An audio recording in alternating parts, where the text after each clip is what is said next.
Apakah Anda pernah terbangun di pagi hari dengan rasa cemas bahwa pekerjaan tetap atau penghasilan bulanan akan tergerus oleh gelombang krisis ekonomi yang diprediksi melanda Indonesia pada tahun 2026?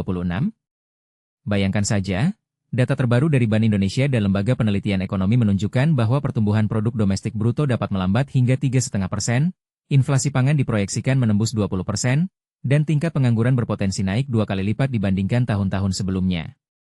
Angka-angka itu bukan sekadar statistik di atas kertas. Mereka menandakan tekanan nyata pada kantong setiap rumah tangga, terutama bagi mereka yang masih bergantung pada gaji tetap atau usaha kecil yang belum cukup kuat menahan goncangan pasar.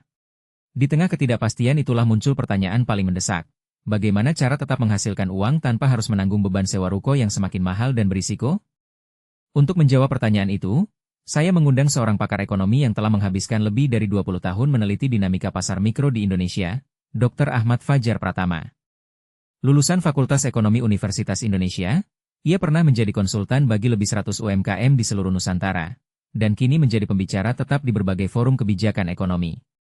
Dr. Ahmad dikenal karena pendekatannya yang praktis. Ia tidak hanya menguraikan teori, melainkan selalu menyiapkan langkah-langkah konkret yang dapat langsung diterapkan oleh siapa saja, bahkan dengan modal yang sangat terbatas. Pada kesempatan kali ini, beliau akan membongkar 7 ide usaha rumahan yang tidak memerlukan sewa ruko, sekaligus menguraikan bagaimana masing-masing usaha itu dapat menjadi penopang keuangan keluarga ketika krisis melanda. Sebelum masuk ke detail ide-ide tersebut, mari kita telaah dulu apa yang menjadi akar penyebab mengapa sewa ruko menjadi beban berat bagi pelaku usaha kecil. Pertama, kenaikan harga properti di kota-kota besar dipicu oleh spekulasi investor, kebijakan zoning yang ketat, dan permintaan ruang komersial yang terus melaju.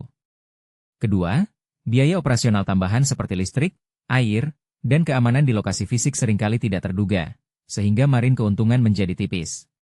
Ketiga, perubahan perilaku konsumen yang kini lebih mengandalkan belanja daring membuat banyak ruko yang dulunya ramai kini sepi. Namun pemilik usaha tetap harus menanggung sewa. Kombinasi ketiga faktor ini menjadikan sewa ruko sebagai beban tetap yang sulit dihilangkan, terutama ketika pendapatan menurun drastis akibat krisis.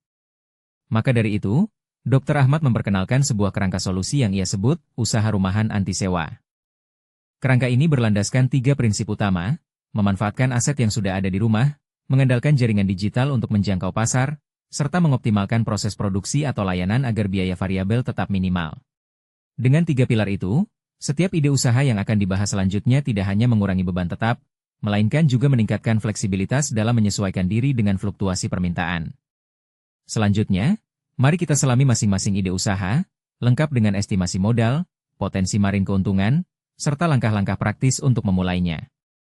Ide pertama yang Dr. Ahmad rekomendasikan adalah produksi makanan ringan sehat berbasis bahan lokal.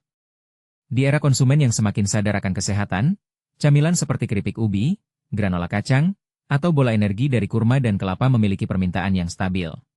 Modal yang diperlukan dapat dimulai dari Rp100.000, cukup untuk membeli bahan baku dalam jumlah kecil, peralatan dasar seperti penggorengan listrik, loyang, dan kemasan sederhana. Margin keuntungan pada produk jenis ini biasanya berada di kisaran 30–40%, tergantung pada harga jual dan efisiensi produksi. Langkah pertama adalah melakukan riset rasa dengan mengundang tetangga atau teman untuk mencicipi dan memberi masukan, kemudian menyesuaikan resep hingga mendapatkan cita rasa yang disukai pasar. Selanjutnya, siapkan ruang dapur yang bersih dan aman, pastikan semua peralatan berfungsi dengan baik, dan lakukan produksi dalam batch kecil untuk mengontrol kualitas. Setelah produk siap, manfaatkan platform media sosial seperti Instagram atau WhatsApp Business untuk mempromosikan produk, sertakan foto yang menarik dan testimoni dari konsumen awal. Terakhir, atur sistem pengiriman menggunakan layanan kurir lokal atau penjemputan langsung, sehingga biaya logistik tetap terjaga rendah. Beranjak ke ide kedua, yaitu layanan kebersihan rumah berbasis paket berlangganan. Banyak keluarga di kota-kota besar yang sibuk dengan pekerjaan dan tidak sempat mengurus kebersihan rumah secara rutin. Dengan modal awal hanya sekitar Rp20.000 untuk membeli peralatan kebersihan dasar, seperti sapu, lap microfiber, dan cairan pembersih ramah lingkungan, Anda dapat menawarkan paket mingguan atau 2 mingguan dengan harga yang kompetitif. Margin keuntungan pada layanan ini bisa mencapai 50% karena biaya variabel terutama hanya tenaga kerja dan bahan pembersih yang dapat dibeli secara grosir. Langkah pertama adalah menyusun paket layanan yang jelas, misalnya pembersihan ruang tamu, dapur, dan kamar mandi dalam satu sesi. Selanjutnya, buat brosur digital sederhana yang menampilkan keunggulan layanan, seperti penggunaan produk ramah lingkungan dan tenaga kerja terlatih. Kemudian, Promosikan layanan melalui grup komunitas di aplikasi pesan, serta tawarkan diskon khusus untuk pelanggan pertama sebagai insentif. Setelah mendapatkan pelanggan pertama, pastikan Anda menepati jadwal dan memberikan hasil yang memuaskan, sehingga rekomendasi dari mulut ke mulut dapat memperluas basis pelanggan tanpa biaya iklan tambahan. Ide ketiga menyoroti peluang di bidang edukasi daring, khususnya kelas privat bahasa Indonesia untuk anak-anak non-formal. Dengan meningkatnya kebutuhan orang tua untuk menambah kemampuan bahasa anak di rumah, layanan ini dapat dimulai dengan modal hampir nol, hanya memerlukan laptop, koneksi internet stabil, dan materi pembelajaran yang dapat disusun dari sumber terbuka.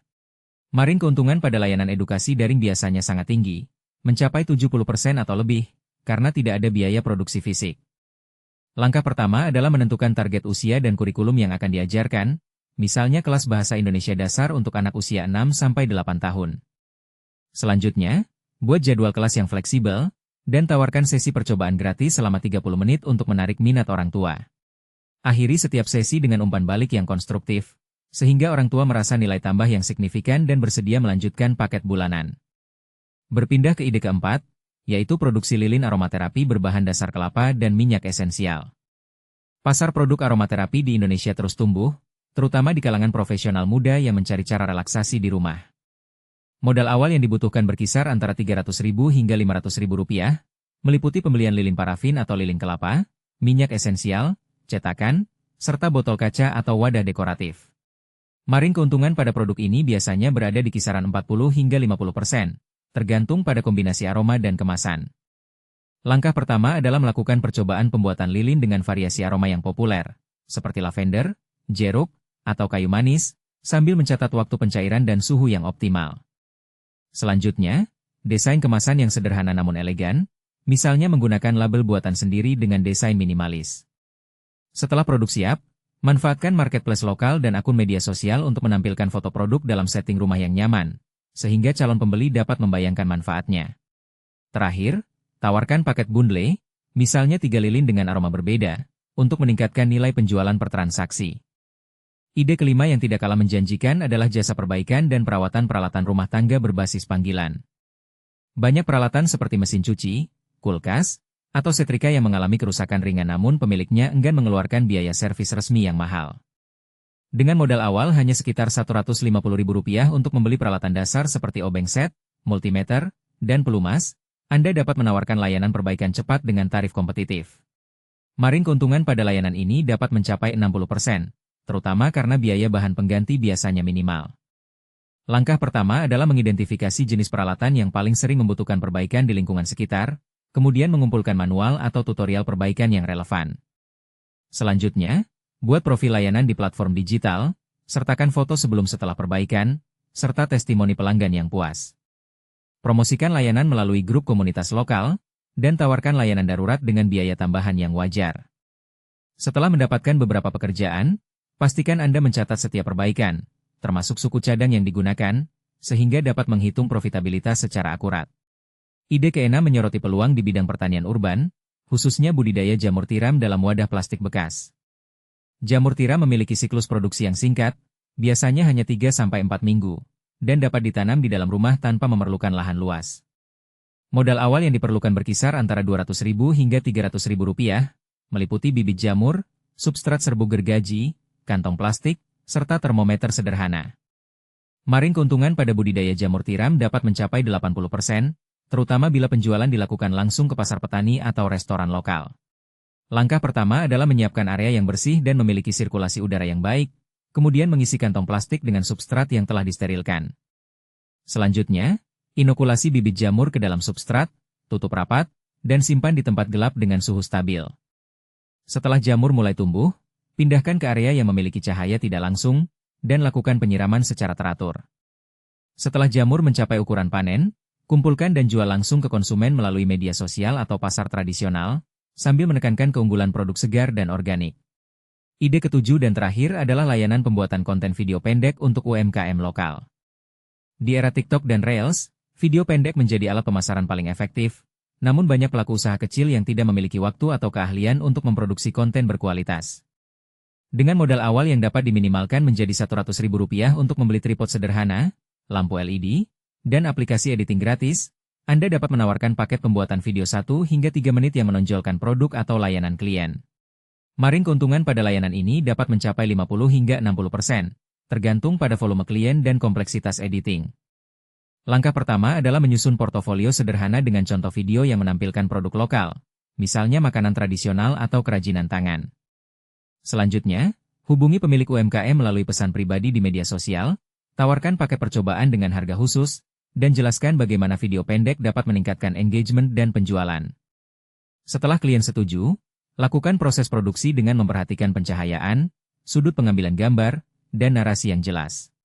Akhiri dengan proses editing yang menambahkan musik latar dan teks penjelas, kemudian kirimkan hasil akhir dalam format yang mudah diunggah ke platform mereka. Setelah meninjau ketujuh ide tersebut, penting untuk menyadari bahwa setiap usaha memiliki risiko umum yang perlu diwaspadai. Risiko pertama adalah kurangnya permintaan pasar yang stabil. Meski sebuah produk atau layanan tampak menjanjikan, tanpa validasi pasar yang tepat, penjualan dapat stagnan.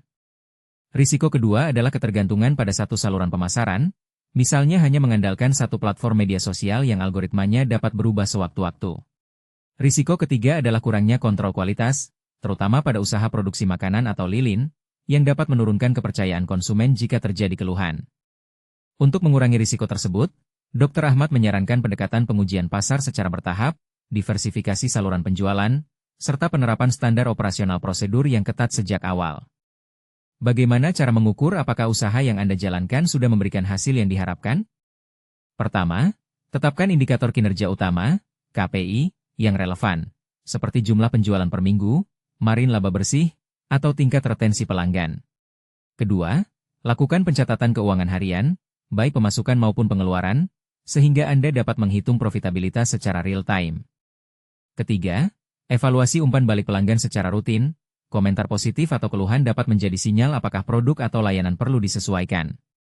Keempat, tinjau kembali biaya operasional setiap bulan, cari peluang penghematan, misalnya dengan membeli bahan baku secara grosir atau mengoptimalkan rute pengiriman.